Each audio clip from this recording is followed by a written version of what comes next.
이 시각 정치권 이슈 살펴봅니다. 어제 본회의에서 체포 동의안이 가결되면서 국민의힘 추경호 의원은 다음 주 구속영장 실질 심사를 앞두고 있습니다.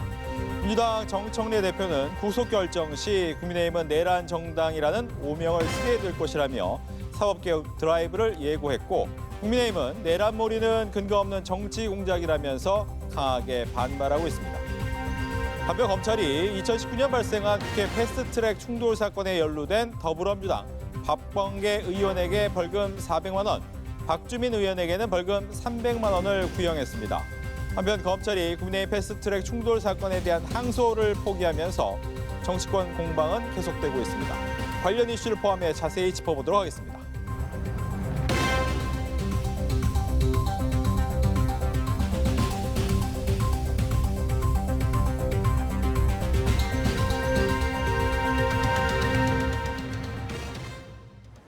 관련 내용을 포함한 정치권 이슈들, 서영주 전 더불어민주당 상근부 대변인, 윤희석 전 국민의힘 대변인 두 분과 함께하겠습니다. 안녕하십니까? 안녕하십니까? 어서 오십시오. 네, 국민의힘 추경호 의원의 체포동의안이 통과되면서 정치권의 후폭풍은 본격화하는 모습입니다. 관련해서 여야 지도 발언 듣고 대담 시작하겠습니다. 만약 추경호 의원 구속이 결정되면 국민의힘은 내란 정당이란 오명을 쓰게 되고 위헌정당 국민의힘 해산하라는 국민의 목소리가 높아질 것입니다. 또 만약 추경호 의원 구속 영장이 기각되면 그 화살은 조희대 사법부로 향할 것입니다. 어떤 결과가 나오든 사법개혁은 예산국회 직후 열리는 12월 임시국회에서 반드시 처리하겠습니다. 저는 기각될 것이라고 확신합니다. 국민의힘 국회의원을 비롯해 국민의힘 소속은 그 누구도 계엄 논의에 관여하거나 동의한 사실이 없습니다. 계엄 해제 표결을 방해받은 사실 전혀 없습니다. 더불어민주당은 근거 없는 내란몰이와 정치 공작을 끝내야 합니다. 네, 추경호 의원의 구속영장 심사가 이제 다음 달 2일 오후 3시로 정해졌습니다. 결과는 아마 그날 밤 아니면 다음 날 아침 정도, 새벽 정도에 나올 것으로 예상이 되고 있는데, 구속 여부에 대한 전망을 듣겠습니다. 민주당부터 듣겠습니다. 일단 추경호 의원의 12월 3일 내란의 밤, 그 와중에 있었던 행동은 법리적으로는 명확히 드러난 건 아니나 합리적 의심을 봤을 때는 한덕수 전 총리와 7분을 통화했다는 거, 그리고 윤석열 전 대통령과 또 통화를 했다는 거, 그리고 나서 국회 당사 계속해서 표결에 임하게 하지 못했다는 부분들은 사실 구속영장이 나올 확률을 더 높게 만들고 있는 것 같습니다. 사실 본인의 자율적인 결정이었다 하더라도 최소한 그 당의 당대표였던 한동훈 대표가 빨리 들어와서 표결을 하라는 부분에 있어서 명확하게 가지 않은 명분이 없었거든요. 그러면 그 단초가 한덕수 전 총리와 윤석열 전 대통령과의 통화에 기인한 게 아니냐. 그러면 그 자체만으로도 조합을 하게 되면 사실 이건 굉장히 내란에 있어서 중요 임무, 그것도 국회 내에서 입법부가 군대에 침탈을 당하고 있는 상황에서 헌법기관인 국회의원이, 그리고 그 원내 지도부가 그런 일을 했다면 이건 정말로 엄청난 범죄의 중대성이 있는 거거든요. 그래서 저는 이런 부분을 고려했을 땐 발부될 가능성이 그래도 기각될 것보다는 높지 않을까, 그래 보고 있습니다. 네, 구속이 될 것이다라는 것이 조금 더 무게감이 있다라고 얘기를 하셨고, 국민의힘. 최근에 이 정치인에 대해서 사법적으로 구속영장이 발부되냐 마느냐에 대해서 많이 예측을 하는 경우가 있었잖아요. 이번에도 굉장히 관심이 많이 집중되는 그런 건이라고 보겠는데, 지금까지 보도된 내용만 살펴보면 추경호 전 원내대표에 대해서 구속영장 발부되기는 대단히 어렵다고 생각합니다. 결론적으로 그 당시에 국회의원들의, 특히 저희 당 국회의원들이 표결하는 것을 방해했다. 이것이 결국은 계엄령 발동과 관련해서 계엄 해제를 방해한 것이다. 계엄 해제하는 것을 방해해서 결국은 계엄에 동조한다. 이런 논리로 계속 민주당에서 주장하고 특검에서도 주장하고 있는 건데, 사실관계를 확정하기 위해서 우리가 알고자 하는 것에 대해서는 알려진 것이 없다고 생각합니다. 특히 한덕수 전 총리와 7분간 통화를 해서 그 사이에 어떤 지시를 받았다거나 협조 관련해서 얘기를 나눴다거나 하는 추측이 있는데, 그건 아무도 모르는 얘기예요. 그래서 지금 상황에서는 추경호 전 원내대표에 대한 구속영장 발부 가능성은 대단히 낮다고 저는 생각합니다. 네. 이 구속영장 발부 여부에 따라서 정치권의 흐름도 어떻게 바뀔지가 또 관심인데 먼저 민주당을 보면 정청래 대표의 발언을 조금 전에 들었습니다. 민주당이 구속영장이 발부되면 좀 위헌정당 해산 심판을 더 세게 추진을 할 것 같고 만약에 기각이 된다면 조희대 사법부에 대한 공세를 강화할 걸로 보입니다. 그러니까 이제 그 영장 발부 여부를 놓고 공격의 대상이 바뀐다. 저는 정치적인 수사 같아요. 사실상 사법부의 신뢰에 대해서 지적하고 있는 것 같은데 최근에 주기현 재판부가 내란 우두머리에 대한 재판을 진행하는데 이게 선고 자체가 내란 우두머리인 윤석열 전 대통령의 구속 만기일 전에도 안 나올 것 같다. 이건 국민들이 엄청 불안한 상황이거든요. 그런데 이 조희대 사법부인 주기현 재판부가 이에 대해서 국민들의 그 우려를 생각하고 있지 않는 것처럼 재판을 너무나 가볍게 여기게 하고 있다. 그러면은 추경호 의원 자체도 국회의원이라는 분이 사실상 이 내란의 진행을 하려고 했던 우두머리나 내란 주요 임무 종사자들과 어느 정도의 의견을 교환한 뒤에 의도적으로 이거를 표결에 나오지 않게 했다면 이것 또한 엄청난 일인데 이걸 또 사법부가 그냥 넘긴다. 사실 이제 재판이라는 게 그래요. 판결을 내릴 때 왜 이렇게 판결을 내렸습니다 하는 법리적 설명도 필요하지만 이 판결을 국민이 어떻게 생각할 것인가라는 윤리적 성찰도 같이 고민이 돼야 됩니다. 근데 기계적으로 뭐 여러 가지 사안 자체가 뭐 다퉈볼 만하다 해서 다 풀어주면 이게 국민적으로 국민들이 생각했을 땐 이해가 안 되면 사법부가 신뢰가 없잖아요. 저는 그런 부분에 있어서의 어떤 우려들을 정치인이 정청래 대표가 지적한 것이다. 저는 그렇게 생각합니다. 네. 만약에 발부가 된다면 이제 내란 정당 얘기를 더 할 것 같고 그리고 기각이 된다면 이제 사법부 신뢰 얘기를 더 할 텐데 어느 쪽이 되든 좀 국민의힘 입장에서도 할 말이 많을 것 같습니다. 그렇죠. 일단 정청래 대표의 말씀이 너무 과해요. 이래도 공격할 수 있고 저래도 공격할 수 있는데 이렇게 되면 발부가 되면 국민의힘을 공격할 거고 기각이 되면 사법부를 공격하겠다는 거 아니에요. 특히 사법부를 공격하겠다는 인식은 대단히 위험한 수준이라고 생각합니다. 영장 발부 여부를 가지고 사법부 개혁의 잣대로 삼겠다는 거 아니에요? 그러면 민주당에서 원하는 결과가 안 나오면 사법부를 할지라도 이건 개혁의 대상이다. 이렇게 생각하는 것이기 때문에 기본적으로 상권분립의 원칙 이런 걸 떠나서라도 도대체 법원의 결정을 뭘로 받아들이는 것이냐, 어떻게 받아들이겠다는 것이냐 하는 문제 제기를 안 할 수가 없고요. 만약에 추경호 전 원내대표에 대해서 구속영장이 발부된다. 그러면 내란 정당이다. 국민의힘 해산돼야 한다는 논리가 과연 성립하냐부터 생각을 해봐야 되겠죠. 위헌정당 심판 제소를 할 수 있는 권한은 법무부 장관에게 있습니다. 당이 하는 게 아니고 국회가 하는 게 아니기 때문에 일단 이것부터 정치적인 수사라고 생각을 하고 설령 추경호 전 원내대표에 대한 구속영장이 발부된다 하더라도 그 자체로 그분의 행위 하나가 저희 당의 전체 정체성을 위헌정당, 즉 헌법에 반하고 민주적 기본 질서에 반하는 목적과 활동을 하는 정당이라고 말할 수 있겠느냐. 거기에 대해서 국민들께서도 잘 아시리라고 생각합니다. 네.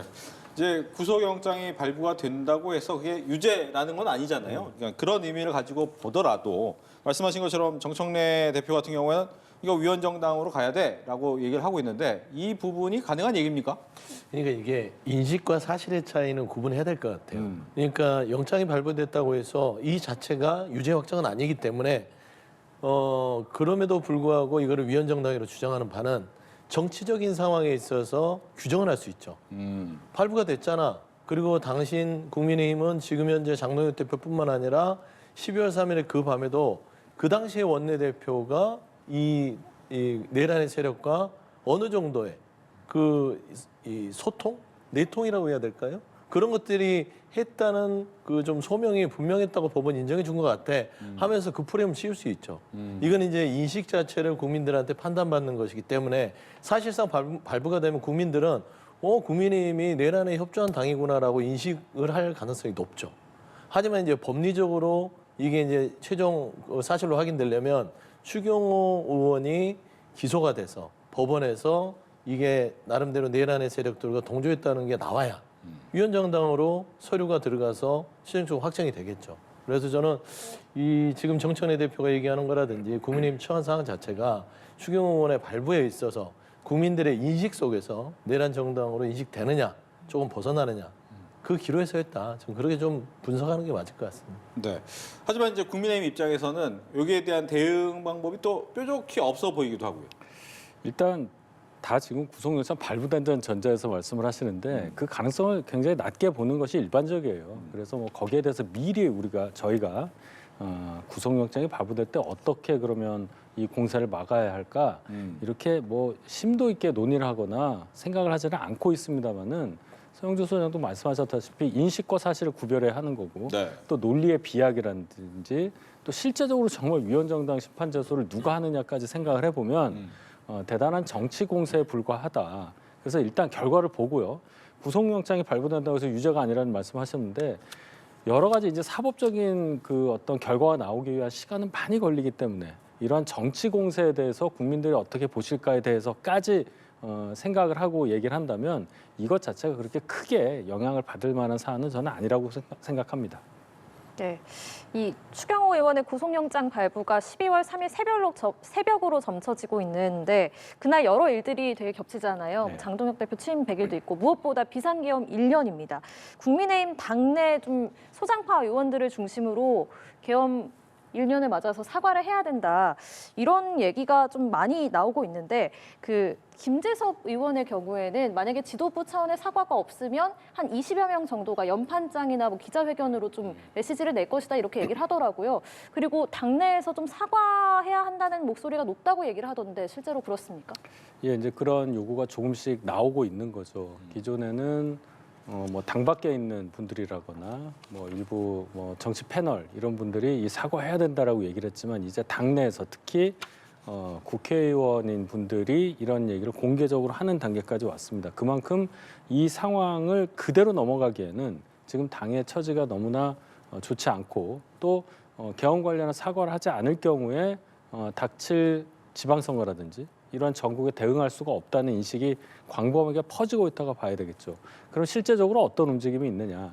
김재섭 의원이 현역 의원 한 20명 정도는 분명히 공개적으로 얘기를 할 거라고 말씀하셨는데 거기에 더해서 예를 들어 재선 의원 같은 경우는 지역별로 한 명씩 이렇게 계세요. 보니까 골고루 이 사과를 해야 된다고 주장하시는 분들이.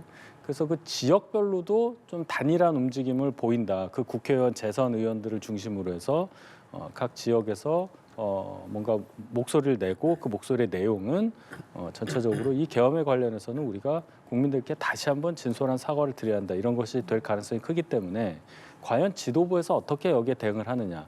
정말 지도부에서 별다른 움직임을 안 보인다면 당내 지도부가 아닐지라도 국회의원 상당수가 계엄에 대한 진솔한 사과를 개인적 차원에서라도 할 가능성이 대단히 높다고 말씀드리겠습니다. 예, 그 장동혁 대표가 지금 전국을 순회를 하고 있는데 오늘은 보수의 심장 대구에 가서 또 지지층 결집에 나설 거다. 그러면은 장동혁 대표는 지금 어떤 생각하고 있을까요? 지지층을 결집해야 된다는 건 당연한 얘기입니다. 그럼 이제 지지층 결집에 이어서 저희에 대해서 지지를 하셨다가 철회하셨던 분들이라거나 저희에 대해서 별로 그렇게 지지사를 안 갖고 계셨던 분들에 대해서는 어떻게 해야 되느냐 이 생각을 해야 되는 거 아니에요? 예. 장동혁 대표가 취임을 8월 22일에 한 건데 그 이후로 석 달 넘게 지나는 동안에 지금 말씀드린 그런 분들에 대해서 과연 어떻게 다가갈 것인가에 대해서는 그렇게 명확한 메시지가 나온 적이 없다고 생각합니다. 그런 차원에서 대구에서 이제 뭐 말씀하실 때도 오늘 이제 어떤 얘기를 하고 앞으로 어떤 말씀하실지 모르겠지만 조금 더 외연을 넓힐 수 있는 말씀을 하시기를 바라요. 분명히 장동혁 대표도 많은 고민이 있을 겁니다.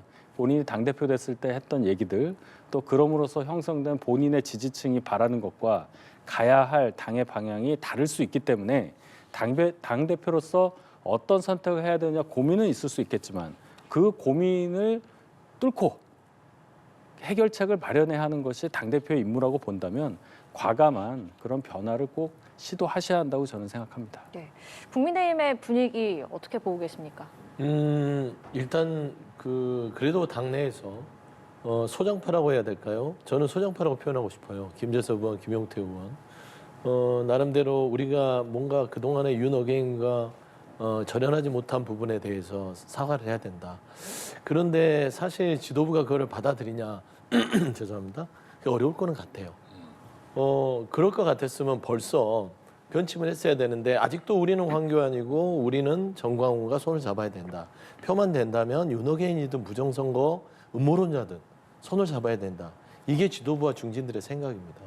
그리고 용기를 내서 20여 명의 초재선 의원들이 사과를 하십시오. 12월 3일 날 그렇지 않으면 우린 다 힘들어집니다 했는데 오늘 장동혁 대표가 대구에서 했던 그 기자들과의 브리핑 내용을 보니까 그냥 검토할게 정도 수준이었어요. 저는 사실 이게 바뀔 부분이었으면 오늘 대구에 가서 그 메시지가 나왔어야 됩니다. 왜냐하면 바로 나오기가 쉽지 않거든요. 12월 2일까지 전국을 돕니다. 그리고 12월 3일을 맞이해요. 그러면 12월 2일 날 밖에 나가서 윤 어게인과 절연하지 못하고 이재명 정권을 끌어내리고 우리는 하나로 뭉쳐서 가야 된다. 해놓고 나서 12월 3일 나가서 어떻게 반성을 해요. 관성이 있잖아요. 안 되는 겁니다. 그래서 저는 김재섭 의원 등 20여 명의 초재선 의원들이 20명이라는 것에 저는 좀 주목했어요. 원내 교섭 요인입니다. 20명만 되면 원내 교섭단체를 구성할 수 있는 인원이기 때문에 아마 그런 부분을 가지고 지금 지도부를 압박하겠다는 20여 명 같거든요. 근데 이게 압박용이지 실행은 되기 쉽지 않을 것 같고 저는 김재섭 의원 등 그래도 당내에서 젊은 의원들이 이런 다른 목소리를 낼 수 있다는 점은 크게 평가한다. 그런 말씀드립니다. 네. 이 검찰이 패스트트랙 충돌 사건 당시 공동폭행 등 혐의로 재판에 넘겨진 더불어민주당 관계자 10명 모두에게 벌금형을 구형했습니다. 현직인 박범계 의원한테는 벌금 400, 박주민 의원한테는 벌금 300만 원을 구형을 했는데 일단 구형에 대해서 어떻게 들으셨는지 민주당부터 들을게요. 일단 뭐 적절한 구형 같아요. 사실상 그 당시 2019년도에 패스트트랙 사건을 보면 이게 우리 민주당 의원들이 그 의안을 접수하러 가는데 그거를 막고 있는 게 지금 나경원 의원 등 그분들이 몸으로 막았단 말입니다. 들어가는 와중에 부딪힘이 있었기 때문에 사실상 선진화법을 의도적으로 어겼던 쪽은 국민의힘이 더 강한 것이고 민주당은 그 선진화법의 물리력에 막힌 부분을 저항하면서 부딪혔기 때문에 사실 저는 뭐 같이 공동의 책임을 져서 이런 구형이 있다고는 보나 이 구형량에 대해서 이게 많다 적다라고 따졌을 때는 적당한 어떤 검찰의 판단이지 않았나 그렇게 판단됩니다. 네, 적당한 구형이었다라고 보셨어요. 일단 국민들의 관심은 그걸 거예요. 검찰 구형량 또 선고가 과연 국회의원 자격을 유지할 수 있는 수준이냐 아니냐 그것만 보실 텐데 지난번 나경원 의원 등에 대한 패스트트랙 1심 결과의 그 혐의와는 달리 이번에는 이제 공동 폭행 관련한 거잖아요. 국회법 관련한 얘기가 아니란 말입니다. 네. 그래서 금고 이상의 형이 나와야 국회의원 자격에 영향을 줄 수 있는 건데 이거 벌금이기 때문에 결국 법원은 이 사안에 대해서 국회의원 자격을 어떤 논하기에는 좀 미치지 못한다 이렇게 판단할 것이기 때문에 검찰이 이렇게 구형했다 이렇게 볼 수 있고 결과적으로 그렇습니다. 선진화법을 왜 만들었느냐 그리고 누가 만들었느냐 생각을 하면 국회가 선진화법 만들어 놓고 바로 그냥 어긴 결과가 돼서 여야를 막론하고 이 부분에 대해서는 국민적으로 대단히 비난을 하실 수밖에 없다. 이런 일이 벌어져서는 안 된다는 그런 교훈이라도 얻고 여기에 대해서 평가를 해야 되지 않나. 공동폭행이 뭡니까? 같이 모여서 물리력을 행사했다는 거잖아요. 그런 차원에서 보면 이 구형량에 대해서 많고 적음을 떠나서 기소돼서 재판받고 있다는 것에 대해서 부끄러움을 느껴야 한다고 생각합니다. 앞서 벌금형을 선고받은 국민의힘 전현직 의원 검찰이 항소를 과연 할지가 또 관심이었는데 검찰은 항소를 하지 않기로 했고요. 나경원, 윤한홍 의원 등 21명은 항소장을 냈습니다. 양측의 결정은 어떻게 보셨습니까? 일단 검찰이 정말로 항소를 할 거냐 말 거냐에 대해서 관심이 있었는데 결국 안 했습니다. 예. 그 전에 이제 전혀 다른 사건이긴 하지만 대장동 사건 관련해서 항소를 포기했기 때문에 그것을 항소 자제 뭐 이런 말로 민주당에서 포장을 했잖아요. 그것 때문인지 몰라도 검찰에 구형한 것과는 굉장히 약한 형이 선고됐음에도 항소를 안 했습니다. 민주당 일부에서는 또 왜 검사들이 반발하지 않느냐라고까지 얘기를 해요. 그러면 대장동 사건 관련해서 항소 포기 결정에 대해서 그 진상을 알고 싶다고 얘기했던 검사들에 대해서 항명이라고 얘기했던 그 논리와 지금의 논리는 하나도 안 맞는 거죠. 그런 차원에서 이 항소 포기 결정이 과연 검찰이 자율적으로 판단한 거냐. 아니면 앞에 사건을 덮기 위해서 그냥 간 거냐, 거기에 대해서는 해석이 분분할 걸로 보이고요. 검찰에서 항소를 안 했기 때문에 불이익 변경 금지 원칙에 따라서 피고인으로 2심을 받아야 하는 다수의 저희 당 소속 의원 및 전직 의원들은 당연히 항소를 하는 것이 맞겠죠.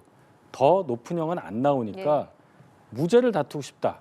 정말 제대로 된 판결을 통해서 내가 죄를 안 지었다는 것을 증명하고 싶다. 이런 논리가 작동할 수 있기 때문에 당연히 항소 포기에 따른 피고인들의 항소는 자연스럽다고 저는 생각합니다. 네, 그 말씀하신 것처럼 민주당은 이번에도 검찰이 항명을 할 것인지 좀 지켜보겠다 이런 입장을 냈더라고요.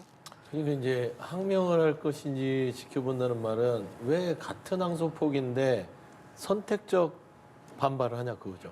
지난 대장동의 항소폭위는 그렇게 지검장들이 검사장들이 직을 걸고 반발을 하면서 이 국민의힘 의원들에 대한 항소폭위는 또 왜 반발하지 않지? 그러니까 방향이 이재명 정부에 있어서는 반발하고 국민의힘에 있어서는 반발하지 않고 이렇게 되는 것은 검찰이 정치적이다라고 아마 이야기하는 것 같은데요. 사실 저는 전체적으로 봤을 때 검찰이 이제 문을 닫을 시간이 한 10개월 정도밖에 안 남았어요. 그리고 지금 이 검찰에 대한 사법적인 여러 가지 개혁의 일환으로 무분별한 항소를 좀 우리가 고려해야 된다. 그냥 습관적으로 항소하는 것들은 좋지 않다라는 말들을 저는 뭐 수사팀이나 말하자면 공소 유지하는 검사팀에서 조금 그렇게 많이 민감하게 받아들인 게 아닌가 싶습니다. 그래서 저는 항소를 자제하는 모습들은 좀 보기 좋은 모습이고 이게 정치적으로 하나하나 뜯어보면 다 공격 대상입니다. 국민의힘은 국민의힘대로 검찰에 대해서 민주당에 대해서 하나의 행위를 보고 공격하고 또 민주당은 민주당대로 검찰의 여러 가지 선택적 반발의 행위를 보고 또 공격하고 그러니까 저는 본질은 이 부분에 있어서 항소 포기 자체가 항소권의 무분별한 어떤 관행적 항소의 진행을 조금은 자제한다는 차원에서 한번 지켜보면 어떨까라는 좀 말씀 좀 드리고 싶습니다. 네.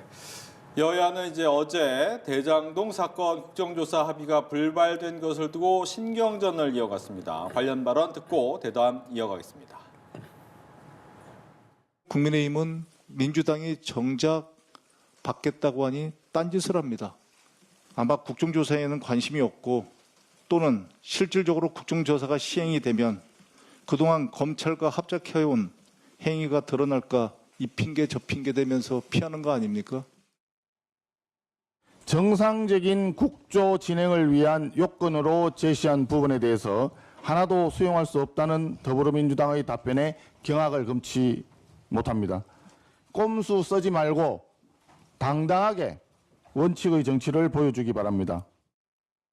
네, 법사위 국정조사에 대한 얘기를 하다가 서로 이야기가 좀 달라졌어요. 즉 세 가지를 요구했는데 그 부분이 받아줄 수 없다라고 민주당을 얘기했는데 국민의힘께 먼저 질문드리면 어떤 걸 요구했고 안 받아준 거에 대해서는 또 어떻게 생각하고 계신지. 일단 저희가 요구한 것은 이제 국정조사 하자. 근데 뭐 따로 국정조사위원 특위 구성하는 거는 어렵다고 하니 법사위에서 그냥 하자. 그 받아들인 대신에 대표적으로 저희 간사 선임을 안 해주고 있잖아요. 네. 그 나경원 의원을 간사로 선임해달라는 저희의 주장을 받아서 정상적으로 법사위 운영을 하는 것을 받아달라고 했는데 그냥 이런저런 거절을 했단 말이죠.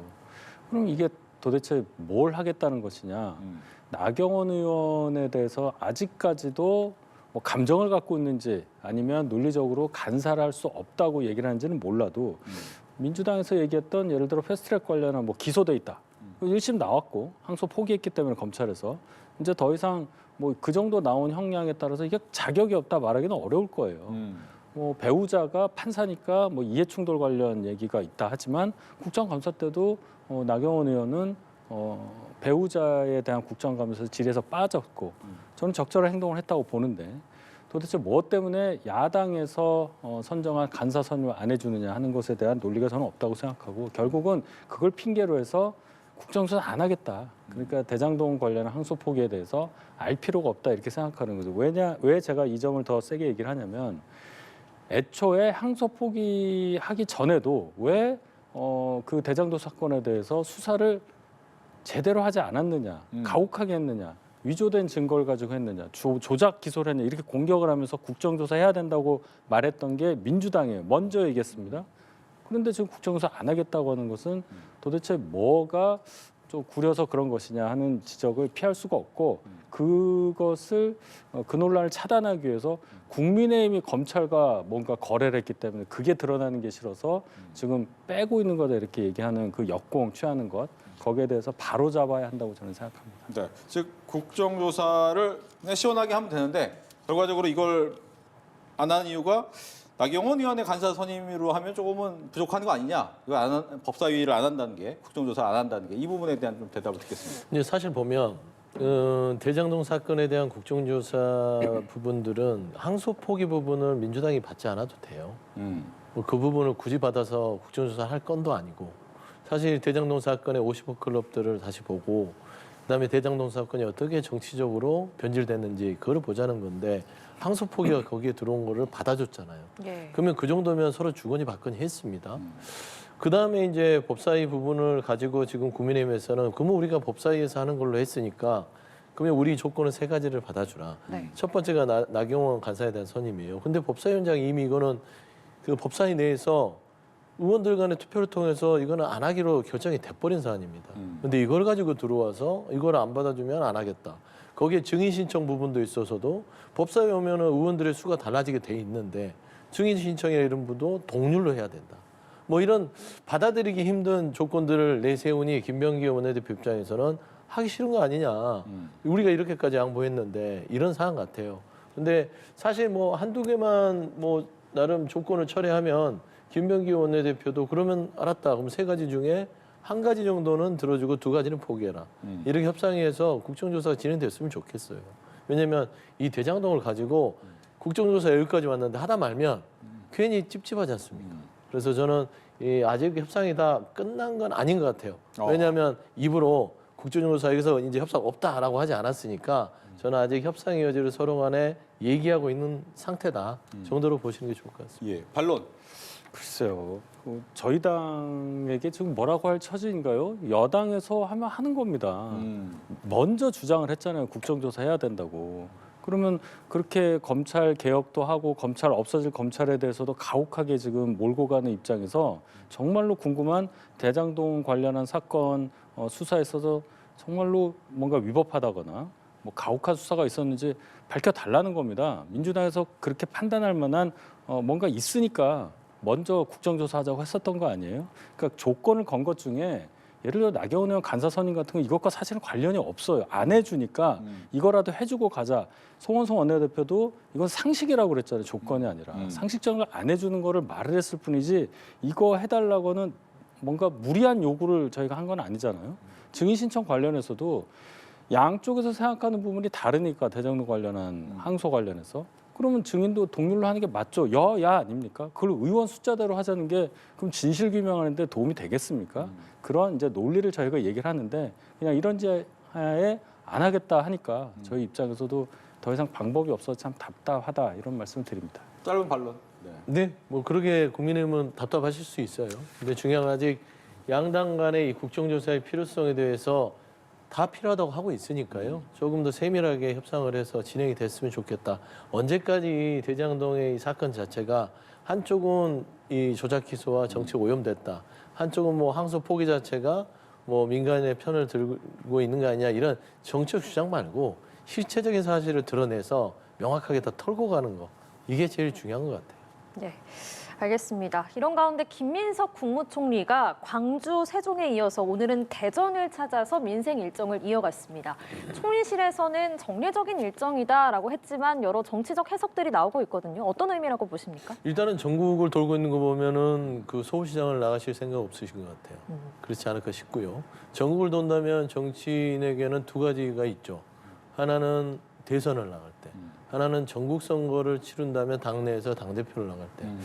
근데 이제 대선은 당연히 아닐 것이고, 사실 보면은 총리라는 그 직책이 전국을 아우르는 직책이기 때문에 저는 정치적 의미를 부여하고 싶지는 않아요.